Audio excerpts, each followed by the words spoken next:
Hello students, आज का video specially होगा 11th के लिए। इस वीडियो में हम लोग बात करेंगे जर्नल एंट्री के उन स्पेशल ट्रांजैक्शंस के बारे में जिनमें कहीं ना कहीं कैपिटल अकाउंट इन्वॉल्व होता है। इन अदर वर्ड्स ऐसा बोल सकते हैं कि ये वो जर्नल एंट्रीज होंगे जो related to owner of the business होते हैं।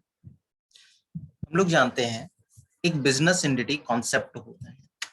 बिजनेस एंटिटी कॉन्सेप्ट के हिसाब से बिजनेस का एक सेपरेट लीगल आइडेंटिटी होता है अदर देन इट्स ऑनर। तो ये जो अपना वीडियो है इसका पूरा का पूरा बेसिस है बिजनेस एंटिटी कॉन्सेप्ट।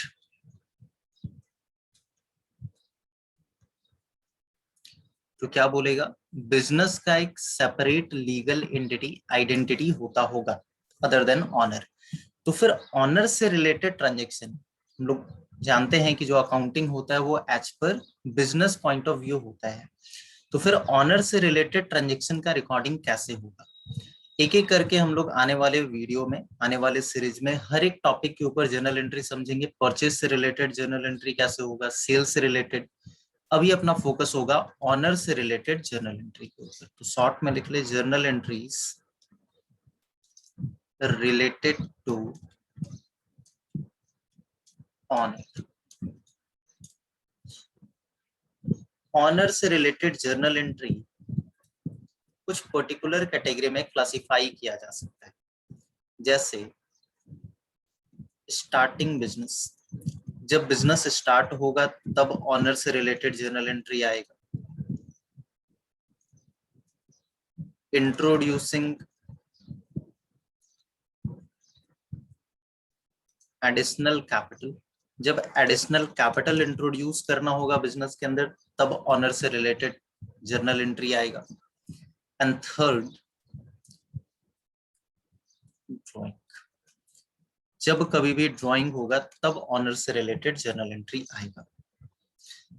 अभी अपना मेन फोकस होगा ये दो चीजों पे, starting business and introducing additional capital के टाइम में जर्नल एंट्री किस तरीके से होता है।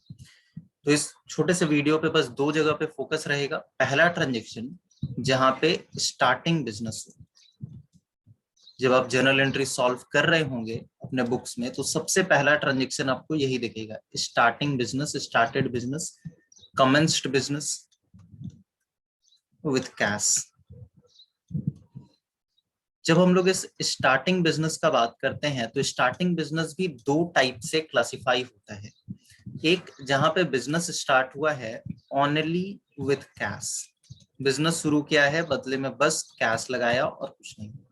और दूसरा वो केसेस जहां पे बिजनेस स्टार्ट हुआ है साथ में कैश भी है और कुछ अदर एसेट्स भी हैं। तो दो केस में इसको क्लासिफाई किया जा सकता है। पहला केस जहां पे सिर्फ और सिर्फ कैश लगा के बिजनेस स्टार्ट हुए, उसका ट्रांजेक्शन कुछ ऐसे लिखा जाएगा, commenced business with cash rupees 10,000 के साथ बिजनेस शुरू किया गया। अब यहाँ पे हम लोग एनालाइज करते हैं कि कौन कौन सा अकाउंट इन्वॉल्व होगा। As per dual aspect double entry system कम से कम दो अकाउंट तो मिलना ही मिलना चाहिए। यहाँ पे कौन कौन सा अकाउंट मिलेगा, पहला कैश अकाउंट और दूसरा बिजनेस। कौन स्टार्ट कर रहा होगा, ऑनर। और ऑनर के लिए हम लोग यहाँ पे यूज करेंगे कैपिटल अकाउंट। तो दो अकाउंट यहाँ पे इन्वॉल्व है, cash account and capital. Cash account hope so आप मेरे वीडियो को देखे होंगे जहां पे हम लोग गोल्डन रूल ऑफ अकाउंटिंग का बात किए थे, क्लासिफिकेशन ऑफ अकाउंट का बात किए थे। अगर नहीं देखे हो तो please go and watch that video. Cash account real account के अंदर फॉल करता है, कैपिटल अकाउंट पर्सनल अकाउंट के अंदर फॉल करता है। पर्सनल में भी ये रिप्रेजेंटेटिव पर्सनल होगा। वाई रिप्रेजेंटेटिव पर्सनल, क्योंकि कैपिटल अकाउंट वर्ड हम लोग यूज कर रहे हैं to represent the owner. Owner होगा कोई mister X Y Z, but उसके नाम की जगह पे we are using here capital account, इसीलिए capital account is a representative personal account. FAQ रहेगा, काफी ज्यादा इंपॉर्टेंट क्वेश्चन 1 मार्क्स में पूछा जा सकता है एमसीक्यू बना के। अब आते हैं जर्नल एंट्री के रूल पे। रियल अकाउंट का रूल क्या बोलता था? डेबिट व्हाट कम्स इन, हम शॉर्ट में लिख रहे हैं, क्रेडिट व्हाट गोज आउट।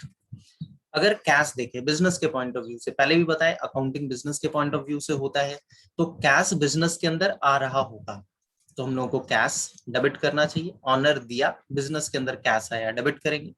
और दूसरा कैपिटल अकाउंट पर्सनल है, पर्सनल अकाउंट का रूल क्या बोलता था? डेबिट द रिसीवर, जिसको रिसीव होगा उसको डेबिट करो और जो गिव किया है उसको क्रेडिट करो, क्रेडिट द गिवर। तो यहाँ पे बिजनेस के पॉइंट ऑफ व्यू से जो second person that is owner है, capital we are using capital for owner, और ऑनर को क्या हो रहा होगा? पैसा रिसीव या गिव, तो ऑनर अलग है, बिजनेस अलग है। ऑनर बिजनेस को पैसा दिया, तो ऑनर क्या किया? ऑनर किया गिव, ऑनर दिया दैट मीन ऑनर हो गया गिवर, देने वाला। तो ऑनर जब गिवर हो गया है तो हम लोगों को ऑनर को करना पड़ेगा क्रेडिट। कैश आया तो डेबिट, ऑनर वो जो गिवर तो उसको कर रहे हैं क्रेडिट। जर्नल एंट्री क्या बनेगा? Cash account debit to capital account 10,000 10,000। Narration भी लिख सकते हैं आप, यहाँ पे जरूर लिखेंगे being business started with cash. तो ये हो गया अपना बिल्कुल पहला केस जहां पे कैपिटल अकाउंट इन्वॉल्व होगा। अभी आते हैं दूसरा केस जहां पे बिजनेस स्टार्ट किए होंगे कैश और प्लस कुछ अदर एसेट भी है, जैसे ट्रांजेक्शन कुछ ऐसा दिखेगा, कमेंस्ड बिजनेस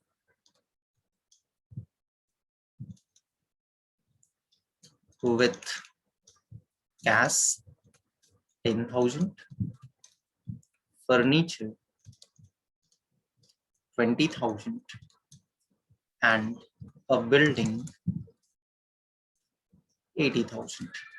ये तीन चीजों को मिला के बिजनेस स्टार्ट किए हैं। अब यहाँ पे करते हैं वापस से एनालिसिस। कमेंस्ड बिजनेस, तो एक अकाउंट तो बिजनेस दिखेगा, बिजनेस कमेंस करने वाला कौन होगा? ऑनर होगा। और ऑनर के लिए कौन सा अकाउंट यूज करते? We use capital account for owner. दूसरा अपने पास क्या क्या आया? Cash real account, furniture real account, building real account, all are real account. याद रखिए जब भी बिजनेस शुरू होगा तो रियल और पर्सनल मिला के ही जर्नल एंट्री बनेगा। अभी नॉमिनल का कोई काम नहीं, नॉमिनल इनकम और एक्सपेंसेस को रिलेट करता है, वो तो तब होगा जब बिजनेस आगे रनिंग स्टार्ट करेगा अपना। एक एक करके देखते हैं। कैश क्या करेगा? Comes in, that mean cash should be debited. Furniture real account है, क्या कर रहा है? Comes in debit. Building real account है, क्या कर रहा है? Comes in debit. तीनों चीज बिजनेस के अंदर आ रहा है और ये तीनों चीज को देने वाला है कौन? ऑनर। ऑनर गिवर है यहाँ, जिसके लिए हम लोग कैपिटल यूज करेंगे, that mean it should be credited. तो एंट्री क्या बनना चाहिए इसके लिए? Cash account debit 10,000, furniture account debit 20,000 and building account debit 80,000 so on. अगर आपके क्वेश्चन में ऐसा 10 एसेट दिया तो 10 को डेबिट कर देंगे। 2 एक ही बार लिखेंगे कैपिटल अकाउंट और सबको जोड़ के 1,10,000 वन टाइम में। बीइंग बिजनेस स्टार्टेड, आप चाहे तो वन बाय वन स्पेसिफाई कर सकते हैं कि कौन सा एसेट कितने अमाउंट का बिजनेस के अंदर आया है। तो ये दो केसेस था फिलहाल जहां पे कैपिटल अकाउंट इन्वॉल्व हुआ है, स्टार्ट किए थे बिजनेस तब। एक और केस यहाँ पे बात कर ले, ड्राइंग का नेक्स्ट वीडियो पे बात करेंगे हम लोग। इंट्रोड्यूसिंग एडिशनल कैपिटल, जब कभी भी ड्यूरिंग द ईयर बिजनेस चल रहा हो और बीच में कभी कैपिटल का जरूरत पड़ जाए। ऊपर वो केस था जहां पे स्टार्टिंग के टाइम में कैपिटल इन्वेस्ट किया गया था और वो मस्ट है, बिना कैपिटल लगाए बिजनेस शुरू ही नहीं हो सकता। But if capital is required during any time after commencing business, जब कभी भी बिजनेस कमेंस करने के बाद कैपिटल का जरूरत पड़े तो याद रखे बस एक ही जर्नल एंट्री बन सकता है और वो होगा cash account debit to capital. Cash की जगह पे बैंक अकाउंट को यूज किया जा सकता है डिपेंडिंग अपॉन अगर क्वेश्चन स्पेसिफाई कर रहा हो तो। एक एग्जांपल अगर लें, इंट्रोड्यूस्ड फर्दर कैपिटल ₹5,000, बिजनेस में कैपिटल का जरूरत पड़ा और फर्दर 5,000 का कैपिटल इंट्रोड्यूस किया गया है तो जर्नल एंट्री क्या होगा, कैश या बैंक, कुछ नहीं बोलेगा तो कैश यूज कर लेंगे, debit to capital 5,000। Additional capital लिखने का जरूरत नहीं है, कैपिटल नरेशन में उस चीज को स्पेसिफाई करेंगे कि बीइंग एडिशनल कैपिटल इंट्रोड्यूस्ड।